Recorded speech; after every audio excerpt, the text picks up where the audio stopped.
시청자 여러분 안녕하십니까? 김동수입니다. 어제 부처님 오신 날이었죠. 어제 김문수 국민의힘 후보하고요. 무소속 한덕수 예비 후보가 행사장에서 만났습니다. 한덕수 후보는요. 김 후보에게 오늘 중으로 만나자고 여러 번 강조했죠. 그러자 김 후보는 그냥 말씀만 들었다고 했습니다. 자, 김문수 후보와 한덕수 후보 간에 후보 단일화 논의에 속도가 좀 붙을 거라는 전망과는 달리 지금 양측 모두가 신경전을 벌이고 있는 것 같습니다. 뭐 이게 다 그런 거 아니겠습니까? 단일화 협상이라 하더라도 서로 우위를 점하기 위해서 말이죠. 김문수 후보의 선거대책과 무소속 한덕수 예비 후보의 선거본부 간의 신경전은 불가피해 보입니다. 아마 양측 진영에서 오간 말들은 신경전 그 이상입니다. 그러면서 김문수 후보 측 관계자들은요. 본선 투표용지에는 한덕수 후보의 이름은 없을 것이다. 이런 얘기를 했습니다. 그러면서 한덕수 후보는 국민의힘에 당비를 1,000원이라도 낸 적이 있느냐 이런 얘기까지 했습니다. 자, 지금 후보 등록이 5월 11일 아닙니까? 5월 11일이니까 그 전에 단일화를 해야 됩니다. 지금 단일화 문제가 심각해지다 보니까 지금 국민의힘 당 분열 조짐이 보이자 의원총회를 열었는데요. 제가 볼 때 그 권영세 비상대책위원장 그리고 권성동 의원은 한덕수 예비 후보를 지지하는 것 아니냐 이런 생각이 들어갑니다. 그 이유는 한덕수 예비 후보는요. 내각제 개헌을 추진하겠다는 것입니다. 그러니까 개헌을 추진하고 본인이 대통령에 당선되게 되면 2028년도 임기를 3년간 자기가 하겠다. 그리고 2028년도에 대선과 총선을 치르겠다. 이런 주장 아니겠습니까? 그런데 대한민국 지금 개헌도 중요합니다만은 지금 대한민국 체제는 절체절명 위기에 처해 있습니다. 대한민국의 정체성을 잃어가고 있는 상황이기 때문에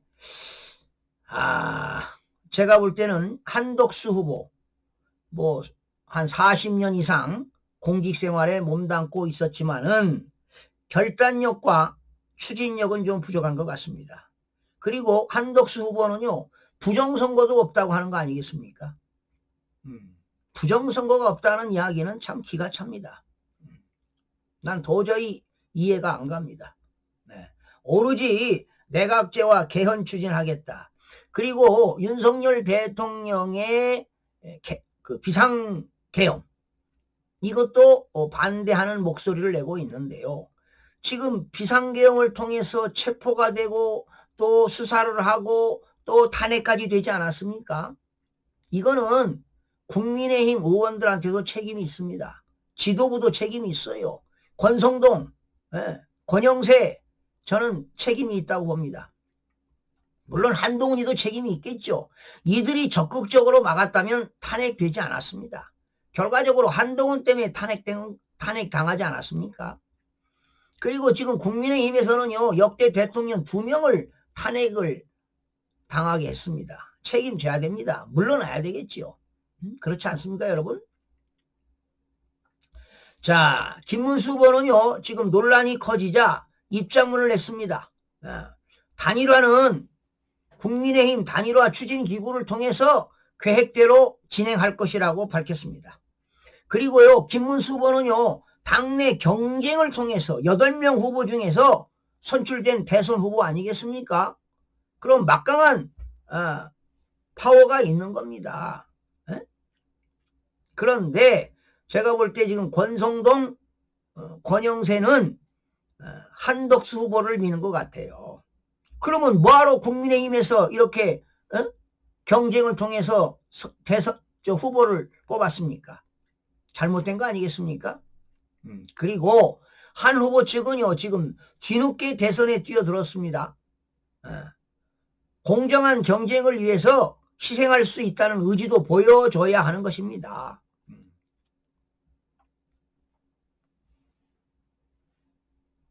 그리고 김문수 후보는요 지난 문재인 정부 때 5년 동안 정말 광야에서 투쟁하고 싸운 분입니다.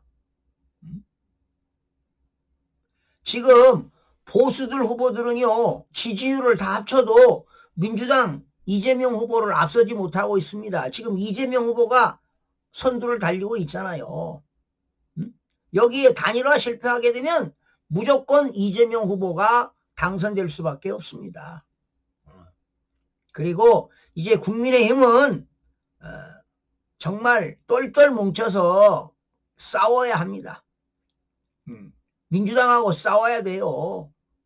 이 웰빙 정당들은 말이죠. 싸울지도 모르고 좋은 게 좋은 거라고 잘못된 거 지적해야 될 거 아니에요. 그리고 이번 기회에 윤석열 정부가 잘못된 거 국정쇄신 방향을 제시하고 국민을 통합할 비전도 제시하고 말이죠. 단일화 속도를 내는 것이 가장 급선무입니다. 그리고 국민의힘은 정치 풍토도 쇄신해야 돼요. 무능한 정당이야 무능한 정당. 눈치만 보고 말이죠. 윤석열 대통령 탄핵을 막았어야 되는 거 아니겠습니까? 물론 국민 중에 윤석열 대통령이 비상계엄 잘못했으니까 탄핵돼야 된다는 국민들도 많이 있습니다. 그러나 윤석열 대통령의 훗날 알게 될 겁니다. 부정선거 진실을 규명하고 말이죠. 거대 야당의 국회 폐악질 얼마나 탄핵을 남발하겠습니까? 예산을 폭주했습니까? 오로지 이재명 대표 사법 리스크에 방탄하지 올인하지 않았습니까? 그리고 지금 대한민국의 반국가 세력들이 얼마나 많습니까? 자, 지금 말이죠. 어제 보니까 국민의힘하고 민주당 지지율이 거의 비슷하더라고요. 오차 범위로 좁혀졌는데 그런 결과가 나왔는데 왜 그런지 아십니까? 국민의힘 8명 후보가 나와서 선출하는데 후보를 선출하는데 컨벤션 효과가 있어요. 그리고 후보 단일화 기대감도 있고 국민들이 말이죠. 그리고 대법원이 이재명 후보 공직선거법 유죄 취지 파기 환송한 거 있잖아요. 그런 영향도 미쳤기 때문에 거의 지금 국민의힘이 떨어졌다가 지금 오차 범위에 왔습니다. 이런 상황에서 지금 국민의힘이 내부적으로 분열하고 있고요.